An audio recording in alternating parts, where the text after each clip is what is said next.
जय माता दी। Welcome to my channel. सब प्रकार के दुखों का नाश करने वाले तथा सारी सृष्टि की पालना करने वाले श्री गणेश जी, ज्ञान के दाता श्री सरस्वती जी, सब पुराणों के कर्ता श्री व्यास जी तथा गुरुदेव के चरण कमलों में नमस्कार करके भगवान श्री श्रद्धा और भक्ति रस में डूबे हुए कार्तिक मास का महत्व बताती हूँ। नैमिषारण्य में वास करने वाले सौनकादि 88,000 ऋषि श्री सूत जी से कहते हैं, हे ब्राह्मण, आप हमारी इस घोर कलयुग से रक्षा करने के लिए कोई सरल उपाय बताएं। उनका यह प्रश्न सुनकर श्री सूत जी कहने लगे, हे ऋषियों, भगवान के चरणों में तुम्हारी अटल भक्ति देखकर मैं तुमसे कार्तिक मास की महत्व कहता हूँ, जिससे सुनने मात्र से मनुष्य के सभी पापों का नाश होता है और वैकुंठ का वास होता है। आप सावधान होकर सुनिए। एक समय नारद जी ब्रह्मलोक में जाकर सारे जगत के कर्ता श्री ब्रह्मा जी से विनीत भाव से पूछने लगे कि हे पितामह, कृपा करके कोई ऐसी सुंदर कथा कहिए जो सब पापों से नाश करने वाली हो। तब ब्रह्मा जी कहने लगे, हे पुत्र, भगवान के चरणों में तुम्हारी ऐसी प्रीति देखकर मैं तुमसे कार्तिक मास का महत्व कहता हूँ, जिसके सुनने मात्र से मनुष्य के सभी पाप नाश हो जाते हैं और वैकुंठ का अधिकारी हो जाता है। कार्तिक मास भगवान का अति प्रिय है। इससे किया हुआ व्रत, दान, नियम तथा कीर्तन अनंत फल देने वाला होता है। अतः सारे संसार की भलाई के लिए तुमने अति सुंदर प्रश्न किया है। मैं इस कथा को तुमसे कहता हूँ, तुम सावधान होकर इसकी विधि सुनो। व्रत मनुष्य वाले को सुबह प्रातःकाल ब्रह्म मुहूर्त में लगभग 4 बजे उठना चाहिए। जिस मनुष्य को कार्तिक स्नान करना होता है, उनको 4 बजे उठ जाना चाहिए। सोच और नित्य क्रियाओं से निपटने के बाद 22 अंगुल लंबा सुगंधित वृक्ष का दातुन करें। इस दिन पेस्ट या बुरुश नहीं करना चाहिए, परंतु श्राद्ध के दिन, सूर्य तथा चंद्र ग्रहण के दिन, परवा के दिन, मावस के दिन, नौमी, छठ, एकादशी और रविवार को दातुन नहीं करें। जिस दिन दातुन ना करना हो, उस दिन पानी से 12 कुल्ले करके मुख को अपने को अच्छी तरह से साफ कर लेना चाहिए। जब 2 घड़ी रात्रि रह जाए तो काले तिल, चंदन, चावल, फूल या कुशा लेकर गुलाब, तालाब, कुंड, नदी या संगम कहीं भी किसी भी तीर्थ स्थान में जाकर भगवान श्री प्रार्थना करें और भगवान आपको और श्री लक्ष्मी जी की प्रसन्नता के लिए मैं ये कार्तिक मास में स्नान करूंगा या करूंगी, इस प्रकार प्रतिज्ञा करके श्री गंगा जी, शिव, सूर्य और विष्णु का ध्यान करके नाभिवर्त जल में प्रवेश करके अच्छी तरह से स्नान करें। अगर आप गंगा जी नहीं जा सकते हैं फ्रेंड्स, तो आप अपने घर में ही पानी में गंगा जल डालकर इसी तरह से स्नान कर सकते हैं। फिर जल के बाहर आकर देवता, ऋषि और पितरों का तर्पण करें। स्नान के पश्चात षोडोपचार विधि से भगवान का पूजन करें। भगवान को अर्घ्य देवें और प्रार्थना करें कि हे भगवान, श्री राधा सहित मेरे इस अर्घ्य को आप ग्रहण करें। इस प्रकार से भगवान का पूजन करना चाहिए।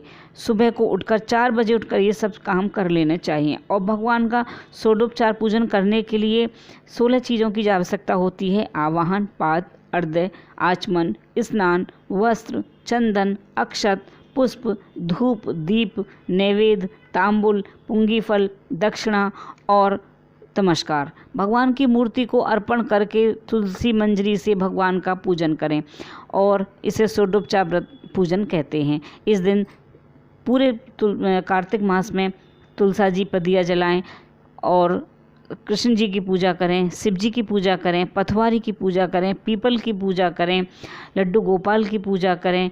इस तरह से हमें भगवान जी के और हमें शालिग्राम की मूर्ति की जरूर पूजा करनी चाहिए। पूरे कार्तिक मास में शालिग्राम की सेवा करनी चाहिए। तो इस तरह से मैंने आपको कार्तिक मास का महत्व बताया और कार्तिक में जो स्नान करने की शुरुआत होती है वो बताई है। संकल्प लेके आप भगवान से प्रार्थना करेंगे कि हे भगवान, हम कार्तिक मास का स्नान करने जा रहे हैं, आप हमारा इसमें साथ दें। आपके बिना साथ के हम ये स्नान संभव नहीं है।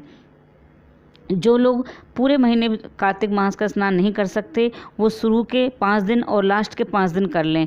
लास्ट में अगर शुरू में भी ना कर सकें तो लास्ट में 5 दिन होते हैं भीषम पंचक, उस 5 दिनों व्रत रखें और कार्तिक का स्नान करें। एकादशी से पूर्णमासी तक पूरे महीने का फल मिलता है। जो 5 दिन का करते हैं, और नहीं तो आप कार्तिक के पूरे महीने का स्नान कर लीजिए। जीवन में 2 बार कार्तिक स्नान जरूर करना चाहिए। ये हमारे सनातन धर्म में, हमारे हिंदू धर्म में कार्तिक महीने का बहुत बड़ा महत्व है। ब्रह्मा जी कहते हैं कि हे नारद जी, तुलसा जी की मंजरी सहित भगवान शालिग्राम का जो 1 बूंद चरणामृत का पान करता है वो ब्रह्म हत्या के बड़े बड़े पापों से मुक्त हो जाता है और वैकुंठ को प्राप्त होता है। जो भगवान शालिग्राम की मूर्ति के आगे अपने पितरों का श्राद्ध करते हैं उसके पितरों को वैकुंठ की प्राप्ति होती है।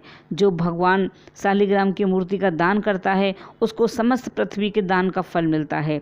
परंतु शालिग्राम की मूर्ति बेचनी नहीं चाहिए। फ्रेंड्स, आजकल तो सब लोग खरीद कर ही लाते हैं, कोई दान वान नहीं करता है।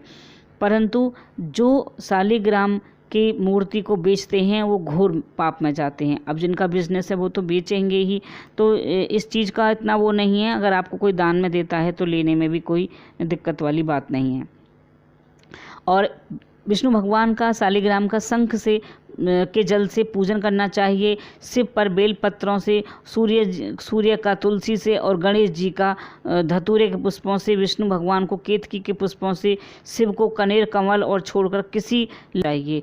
जो श्री विष्णु का पूजन कमल के पुष्पों, लक्ष्मी का मालती के और चंपा के पुष्पों से करता है वह भगवान के परम पद को प्राप्त हो जाता है। और भगवान की अति प्रिय तुलसी से पूजा करता है उसकी महिमा कोई भी नहीं कह सकता। वह कभी माता के गर्भ में नहीं आता। तुलसी माला धारण किए मंजूरी युक्त जिसकी मृत्यु हो जाए वह सीधा बिना किसी बाधा के वैकुंठ धाम को जाता है। तुलसी की छाया में पितरों का श्राद्ध करने से पितरों की अक्षय तृप्ति होती है। तुलसी का सिंचन गंगा, यमुना तथा नर्मदा के स्नान के तुल्य हो जाता है। तुलसी का वृक्ष लगाने, सींचने और स्पर्श करने से मनुष्य के काया, वाचा और मनसा तीनों प्रकार के पाप नाश हो जाते हैं। जो मनुष्य तुलसी के पत्तों और आंवले के पत्तों से भगवान का पूजन करता है, आंवले के वृक्ष के नीचे बैठकर भगवान का पूजन करता है, उसको सोने के फल और पुष्पों का फल प्राप्त होता है। जो मनुष्य द्वादशी को तुलसी और आंवले के पत्तों को तोड़ता है वह घोर नरक में जाता है। जो मनुष्य तुलसा जी की पूरे कार्तिक मास में सेवा करता है उसको स्वर्ग की प्राप्ति होती है। कार्तिक मास में आंवले के फल, तुलसी और गोपी चंदन को माला धारण करता है वह जीवन मुक्त हो जाता है। इस प्रकार व्रती पुरुष भोजन करके चंदन, पुष्प, पान और दक्षिणा से ब्राह्मणों को प्रश्न करे, सारे मास भूमि पर शयन करे, ब्रह्मचर्य का पालन करे, पत्तल में एक समय भोजन करे, मौन व्रत धारण करे, सूरवीर और कीर्तिमान हो जाता है। जो एक समय भोजन करता है वह पूरे वर्ष के पाप नष्ट हो जाते हैं। व्रती मनुष्य को शहद, कांजी, दाल, तेल, कच्चा भोजन, दूसरों के घर का खाना, इस तरह तामसी भोजन नहीं करना चाहिए। रविवार को आंवला नहीं खाना चाहिए। वेद, देव, गौ और ब्राह्मण की निंदा ना करें। मांस का आदि का भोजन ना करें। इस प्रकार के मांस में कहते हैं कि मिट्टी में उत्पन्न हुए नमक, मसूर, बासी भोजन, तांबे के पात्र का डाला हुआ दूध आदि सब तामसी भोजन बन जाता है। केवल अपने लिए ही पकाया हुआ भोजन नहीं खाना चाहिए। रजस्वला स्त्री और मलेच्छ, पतित, पाखंडी लोगों से बात नहीं करनी चाहिए। इन तिथियों में इन एक एक चीज़ों का भोजन नहीं करना चाहिए। पर्व एकादशी को पेठा, को बैंगन, तीज को पृथ्वी का फूल और चौथ को मूली, पंचमी को बेलफल, छठ को कलिंदा, सप्तमी को आंवला, अष्टमी को नारियल, नवमी को जंगली घिया, दसवीं को परमल, एकादशी को बेर, द्वादशी को मयूर, त्रयोदशी को पान, चतुर्दशी और अमावस्या को पूर्णमासी को नारी को साग नहीं खाना चाहिए। तो फ्रेंड्स, इस तरह से मैंने आपको कार्तिक महीने के कुछ नियम धर्म बताए हैं और स्नान की शुरुआत करना बताया है। आपको हमारी वीडियो अच्छी लगे तो लाइक कीजिएगा, शेयर कीजिएगा, चैनल को सब्सक्राइब कीजिएगा। टिल देन, बाय बाय, जय माता दी फ्रेंड्स।